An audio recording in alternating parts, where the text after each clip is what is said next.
Olá, tudo bem? Meu nome é Juliana, sou médica neuropediatra na cidade de Jaú e a gente está terminando hoje a série sobre epilepsia e a gente vai falar hoje de epilepsia em algumas condições especiais, a começar pela epilepsia na mulher. Então são dois pontos que eu gosto de falar. O primeiro é na menina já jovenzinha, adolescente, que já menstrua, que pode estar tendo o seu início de vida sexual e a possibilidade de engravidar, e também a menina, já a mulher que já está grávida ou já está se planejando para ter filhos, né? Então vamos lá. Na adolescente que tem a possibilidade de engravidar, tem algumas coisas que a gente tem que levar em consideração em relação à epilepsia e o seu tratamento, principalmente na escolha das medicações. Algumas medicações têm efeitos colaterais que não são muito legais para as meninas. Então, por exemplo, a fenitoína, que é uma medicação que se usava muito antigamente, né? Ela aumenta pelos no corpo, ela dá hiperplasia da gengiva, então a gengiva fica grossa. Ela dá alteração de ovulação, ela engorda bastante. Então é uma medicação que a gente praticamente não usa mais em meninas, né? E não se usa muito na infância porque a fenitoína ela tem uma farmacocinética e uma farmacodinâmica irregular. O que é isso? É uma medicação difícil de ajustar dose em criança. Então a gente deixa para usar mais em situações de pronto-socorro mesmo, de pronto atendimento. E adulto, às vezes, principalmente homem, usa muito pós-operatório, essas coisas, sabe? Mas em criança e menina a gente não usa não. Então, se sair usando do pronto atendimento, a gente vai trocar essa medicação. Uma outra coisa importante na escolha da medicação na menina que já menstrua é lembrar que a medicação anticonvulsivante, todas elas usam ácido fólico, folato, no seu metabolismo. Então, a menina, a mulher que menstrua e que usa anticonvulsivante, ela precisa fazer reposição dessa vitamina, seja do ácido fólico ou do ácido folínico. Em algumas medicações o ideal é o folínico, como por exemplo na lamotrigina, e isso precisa ser acompanhado com dosagens de nível sérico. Por quê? Porque se eu não reponho, eu aumento o risco de malformação na gestação no meu bebê. E se eu reponho em excesso, eu também aumento o risco de alguns tipos de câncer. Então, é importante fazer essa reposição com acompanhamento. Saber o quanto eu estou repondo, se eu estou repondo adequadamente, tá? Então, para isso, tem que ter um acompanhamento adequado. A outra coisa que é importante é que quando a moça ou a menina começa a usar medicação anticoncepcional hormonal, seja comprimido ou injetável, eu tenho que ajustar a dose do anticoncepcional, porque o anticonvulsivante tende a cortar o efeito do anticoncepcional. A maioria dos anticonvulsivantes, tá, minha gente? Tem anticonvulsivante que não vai interferir no anticoncepcional, mas muitos dos anticonvulsivantes diminuem o nível médio do anticoncepcional no sangue, a disponibilidade. Então a gente cai por volta de 50%. Então você acaba, se você usar um anticoncepcional de baixa dosagem de estradiol, você pode ter sangramentos no meio do ciclo e também não funcionar como anticoncepcional, e você pode engravidar. A outra situação é você usar injetável. Então, ao invés da gente, por exemplo, usar o de depósito de 3 meses, você usaria a cada 10 semanas. Então, assim, isso precisa ser ajustado de acordo com o uso e o tipo de anticonvulsivante que você usa. Isso precisa ser conversado entre o neurologista e o seu ginecologista, tá bom? A segunda coisa é quando a mulher, então, já está grávida ou pretende engravidar. E aí são duas situações.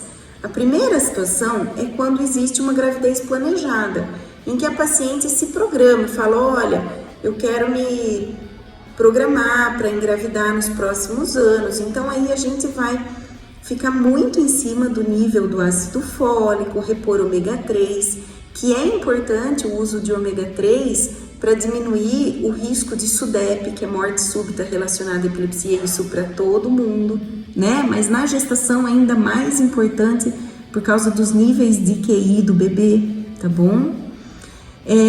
Então a gente prepara para usar a menor dose de anticonvulsivante efetiva, ou seja, qual é a menor dose de anticonvulsivante que mantém essa mulher livre de crises. Para quê? Porque quanto menos remédio eu usar, melhor para o bebê, né? E segundo, se eu puder fazer a troca de uma medicação que é mais teratogênica, que dá mais malformação, por uma medicação que dá menos problema, eu vou fazer essa troca. Se essa troca não for possível, eu vou pelo menos tentar ajustar o nível mínimo possível para que ela fique controlada. Primeiro ponto, repor vitaminas. E aí, a hora que essa mãe engravidar, a gente vai acompanhar mensalmente com o nível sérico da medicação. Porque quando a gente engravida, a tendência é que dilua a medicação, digamos assim. A disponibilidade dela é menor da medicação no sangue, no circulante da mãe. Então eu preciso, às vezes, fazer alguns ajustes da dosagem ao longo da gestação para doses um pouco maiores, tá bom? No caso da mãe já engravidar, meio que sem se programar, então aí de forma nenhuma, por favor, de forma nenhuma você vai suspender a medicação já estando grávida e nem reduzir por conta própria. Está tomando, engravidou? Fica. Não vou trocar, não é para trocar medicação durante a gestação. Então daí a gente trabalha com redução de danos. Por quê?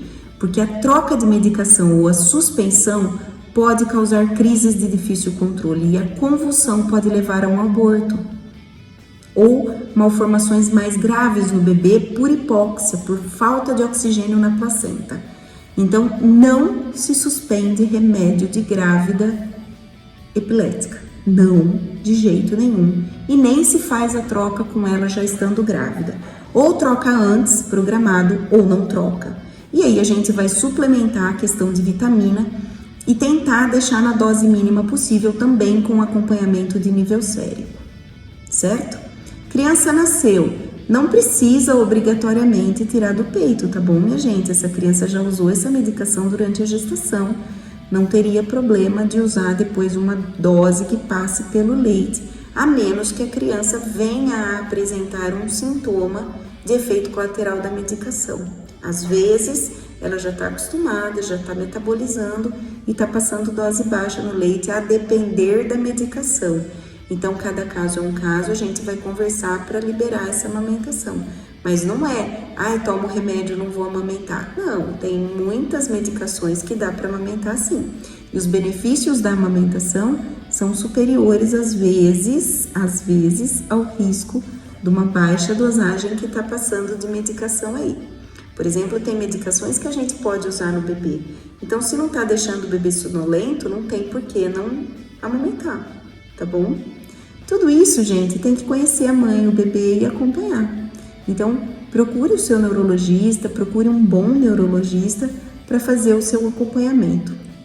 Outras situações em que a gente tem que ajustar a questão do anticonvulsivante é no paciente oncológico, que aí é sempre bom a gente tomar cuidado com as medicações que alteram a medula, né, óssea, porque muitas medicações de Dantal, que é a fenitoína, carbamazepina, oxcarbazepina, pode diminuir os leucócitos no sangue, pode diminuir plaquetas, o valproato pode diminuir a agregação de plaquetas.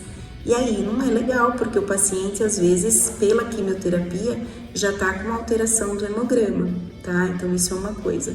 A segunda coisa é a interação do medicamento, do anticonvulsivante com os quimioterápicos. Então, muitas vezes a gente faz uso, por exemplo, do topiramato, que é uma medicação de metabolização e excreção renal, que não vai interferir no quimioterápico. Mas também, minha gente, tudo isso tem que ser avaliado entre o neurologista e o seu oncologista, para escolher qual vai ser a melhor opção de tratamento.